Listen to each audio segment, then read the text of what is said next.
Assalamualaikum warahmatullahi wabarakatuh. Perkenalkan, kami dari kelompok 3 yang beranggotakan Gina Salsabila, Sabrina Rizka, Jenia Hendiska, dan Erliana Nuriza. Kami akan mempresentasikan materi tentang unsur-unsur laboratorium kimia. Unsur-unsur laboratorium kimia terdiri dari yang pertama, tata bangunan, kedua, ukuran, 3, fasilitas, 4, keamanan, 5, tata tertib, dan 6, organisasi laboratorium. Yang pertama saya akan menjelaskan tentang tata bangunan dari laboratorium. Nah, yang pertama, laboratorium tidak terletak di atas tanah pertanian dan tidak terletak di arah angin. Nah, hal ini untuk menghindari pencemaran udara dalam lingkungan yang lebih luas. Kemudian, yang kedua, letak laboratorium mempunyai jarak yang cukup jauh terhadap sumber air. Hal ini untuk menghindari pencemaran air di lain tempat yang berhubungan. Kemudian yang ketiga, laboratorium harus mempunyai saluran pembuangan air pencuci agar tidak mencemari sumber air penduduk di sekitar.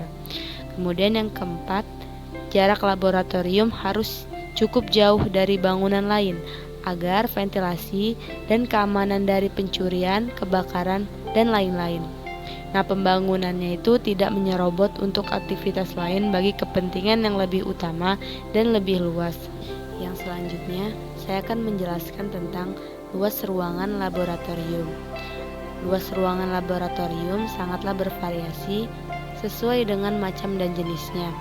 Yang pertama yaitu ada ruangan kegiatan belajar mengajar yang berisi perabotan seperti meja, kursi, almari, rak, meja demonstrasi.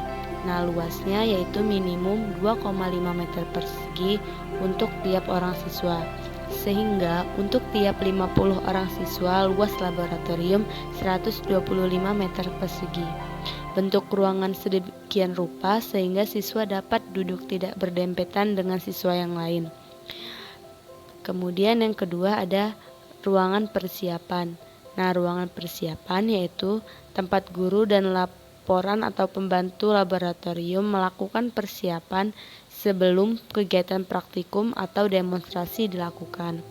Luas lantainya 20 meter persegi untuk laboratorium yang luasnya 100 meter persegi, sehingga tidak mengganggu kegiatan ruangan lain.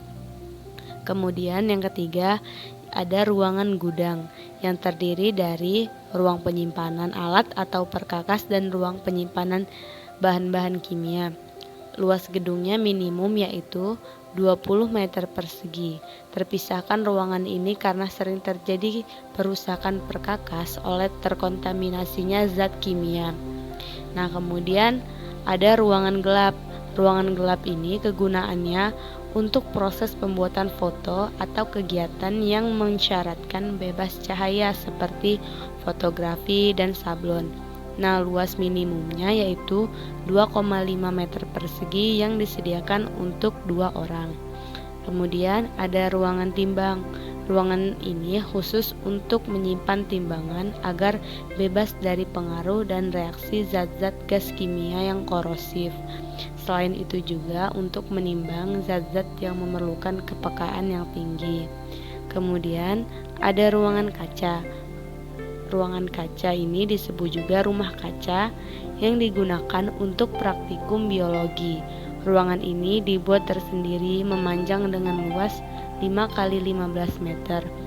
Ruangan ini untuk menyimpan dan mengamati gerak dan proses hewan dan tumbuhan. Kemudian ada ruang asam. Di dalam ruangan ini terdapat lemari asam yang berguna untuk menyimpan zat kimia yang bersifat asam atau basa kuat yang mudah menguap. Nah, ruangan ini dipakai pula untuk percobaan reaksi kimia zat yang eksplosif dan menghasilkan gas iritan. Ruangan ini dilengkapi dengan kipas angin listrik. Kemudian luas ruangan ini sekitar 5 meter dikali 10 meter. Fasilitas laboratorium kimia. Nah, laboratorium kimia yang baik itu harus dilengkapi dengan berbagai fasilitas untuk memudahkan pemakai laboratorium dalam melakukan aktivitasnya. Nah, fasilitas tersebut ada yang berupa fasilitas umum dan fasilitas khusus. Nah, fasilitas khusus merupakan fasilitas yang dapat digunakan oleh semua pemakai laboratorium. yaitu yang pertama meliputi ada penerangan. Ruang laboratorium kimia harus memiliki pengatur penerangan yang dapat diubah-ubah sesuai kebutuhan. Nah, sumber cahaya dapat berasal dari cahaya matahari ataupun dari listrik. Kemudian yang kedua ada ventilasi. Laboratorium kimia membutuhkan ventilasi yang baik karena sering menggunakan bahan-bahan yang mudah menguap. Kadang-kadang ventilasi yang tidak cukup dari jendela, sehingga dibutuhkan alat perotasi udara seperti kipas penyedot. Adanya kipas penyedot ini dapat membantu pergantian udara menjadi lebih baik. Selanjutnya ada air. Nah, air merupakan fasilitas yang penting dalam laboratorium kimia. Pasokan air ke dalam laboratorium tersebut harus cukup karena selain kualitasnya juga harus baik, karena kualitas air yang kurang baik dapat mempercepat kerusakan alat-alat, terutama alat-alat yang terbuat dari logam. Fasilitas khusus yaitu meliputi mebel. Nah, fasilitas mebel adalah peralatan mebel seperti meja, kursi lemari, rak, dan sebagainya. Nah, pada prinsipnya semua mebel adalah sama. Namun, karena fungsi dan tujuan pemakainya, maka mebel laboratorium biasanya memiliki bentuk, ukuran, dan jenis bahan tertentu yang dapat berbeda dengan mebel lainnya.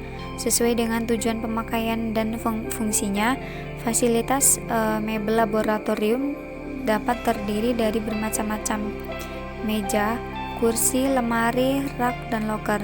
Yang pertama itu meja, kemudian meja praktikum, meja demonstrasi, lemari alat-alat laboratorium, lemari administrasi, dan lemari buku. Nah, kemudian ada keamanan laboratorium.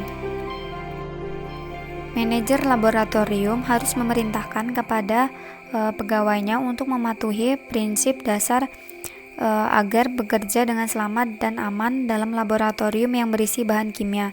Nah, tetapi banyak bahan kimia berpotensi menyebabkan bahaya jika disalahgunakan baik secara tidak sengaja maupun tidak disengaja.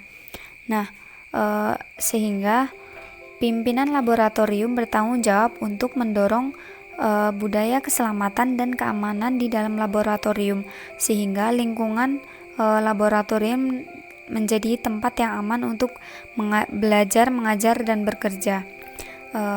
Adapun fungsi keamanan laboratorium yang pertama yaitu ada kesehatan, keselamatan, dan kesejahteraan orang yang bekerja di laboratorium. Yang kedua, mencegah orang lain terkena resiko pekerjaan laboratorium yang menyebabkan terganggunya kesehatan akibat kegiatan di laboratorium. Yang ketiga, mengontrol penyimpanan dan penggunaan bahan yang mudah terbakar dan beracun.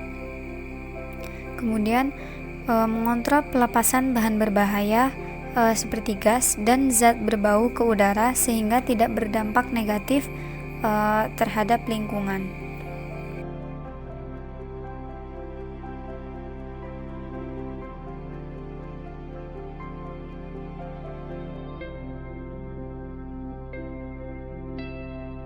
Nah, jadi demi keamanan bersama dalam laboratorium kimia, terdapat beberapa peraturan keamanan, yaitu bagi yang hendak memasuki ruangan laboratorium kimia wajib menggunakan pakaian laboratorium. Kemudian limbah bahan kimia secara umum meracuni lingkungan. Oleh sebab itu perlu penanganan khusus, yaitu seperti limbah bahan kimia tidak boleh dibuang langsung ke lingkungan, dibuang pada tempat yang telah disediakan. Limbah organik dibuang pada tempat terpisah agar bisa didaur ulang. Limbah padat seperti kertas saring, korek api, endapan dibuang di tempat khusus. Limbah yang tidak berbahaya, misal deterjen, boleh langsung dibuang dengan pengenceran air yang cukup banyak. Nah, kemudian apabila terkena bahan kimia, kecelakaan kerja bisa saja terjadi meskipun telah bekerja dengan hati-hati. Nah, bila hal itu terjadi, maka perhatikanlah hal-hal berikut. Yang pertama, jangan panik. Kemudian mintalah bantuan rekan yang ada di dekat Anda. Oleh karenanya dilarang bekerja sendirian di laboratorium. Kemudian membersihkan bagian yang mengalami kontak langsung dengan bahan tersebut bila memungkinkan, bilas sampai bersih. Kemudian bila terkena air, terkena kulit jangan digaruk supaya tidak merata. Kemudian bawalah keluar ruangan korban supaya banyak menghirup oksigen.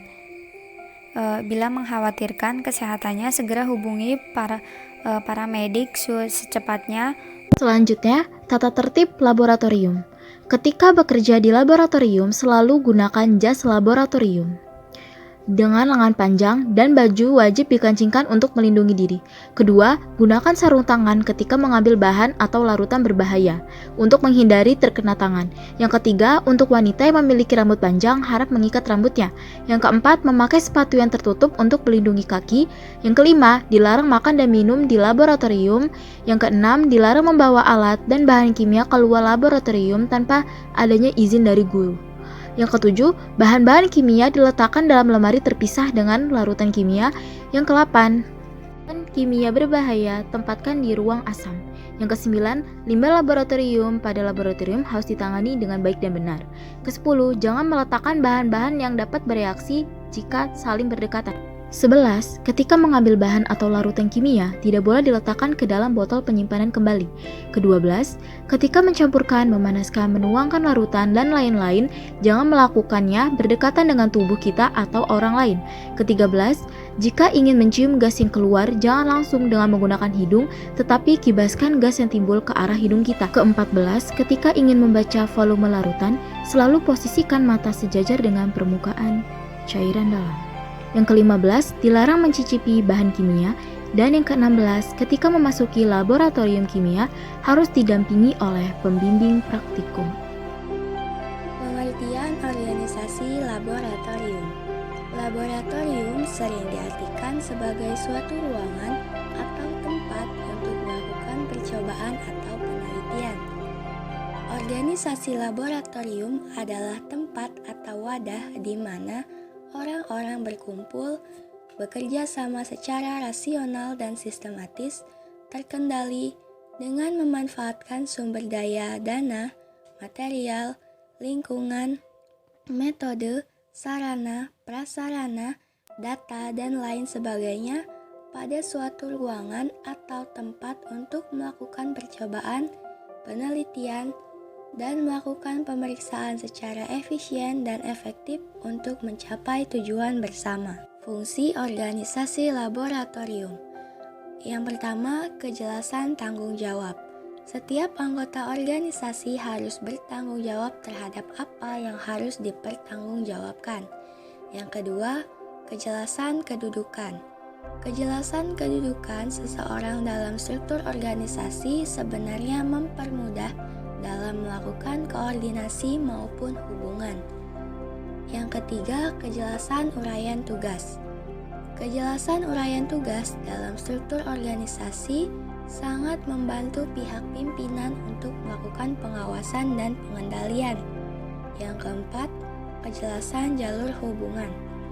Dalam rangka pelaksanaan tugas dan tanggung jawab setiap karyawan atau pegawai dalam sebuah organisasi, maka dibutuhkan kejelasan hubungan. Manfaat organisasi laboratorium. Organisasi laboratorium sebagai penuntun pencapai tujuan. Jadi, pencapaian tujuan akan lebih efektif dengan adanya organisasi laboratorium yang baik. Organisasi laboratorium sebagai pagar ilmu pengetahuan. Peran penelitian dan pengembangan sangat dibutuhkan sebagai dokumentasi yang nantinya akan mengukur sejarah ilmu pengetahuan.